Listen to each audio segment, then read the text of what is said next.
Assalamualaikum warahmatullahi wabarakatuh. Perkenalkan, nama saya Teva Rastafira, peserta Latsar CPNS Kementerian ATR BPN, Gelombang 2 Angkatan 15, kelompok 3. Hari ini kembali lagi di Learning Journal, agenda aktia hari ketiga. Hari ini materinya itu berkaitan dengan, tadi kami memulai dengan materi pemaparan individu terkait tugas kemarin. Tadi pemaparan oleh kelompok 3A terkait tugas mereka tentang analisis praktik buruk dan praktik baik atas suatu video. Kami membahas lebih dalam mengenai pendapat-pendapat kami. Satu hal tadi yang paling teringat dari saya itu tentang fake GPS. Fake GPS itu kan seharusnya tidak boleh karena itu mengganggu kestabilan sistem dari PNS sendiri, di mana tidak sesuai dengan kaidah nilai-nilai berakhlak, yaitu tidak akuntabel dan tidak loyal, serta tidak taat pada peraturan yang ada gitu.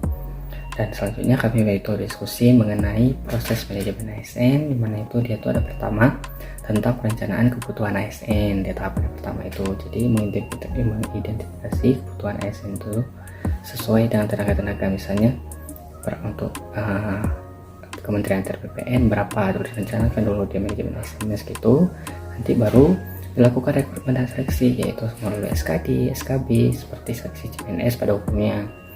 Nah, habis itu baru dilakukan pengembangan dan pelatihan untuk meningkatkan kemampuan dan skill yang individu, serta meningkatkan potensi diri seorang ASN sehingga dapat melayani masyarakat dengan sangat-sangat prima dan baik gitu.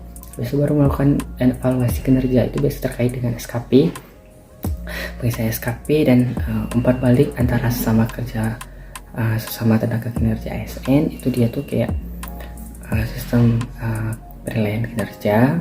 Habis itu baru lakukan promosi dan penghargaan. Kalau di PNS sendiri itu dia emang ada penghargaan tiap tahun, itu Satya Lancana 10 tahun, 20 tahun, 30 tahun, dan dikasih rencana penghargaan karena pengabdian dia sebagai seorang PNS itu. Dan ada promosi dan penghargaan lainnya atas dasar ASN, kemampuan ASN tersebut, jadi diakui prestasinya gitu. Terus baru itu pensiun dan pemberhentian apabila sudah pensiun itu apabila sudah cukup umurnya atau telah cukup umur pensiun, biasanya itu PNS 58 tahun, atau diberhentikan dengan hormat atau tidak hormat. Biasanya itu dia karena melanggar peraturan-peraturan yang ada serta tidak taat pada aturan, dan biasanya itu karena dipidana juga lebih dari 2 tahun gitu. Saya akhiri Learning Journal hari ini. Assalamualaikum warahmatullahi wabarakatuh.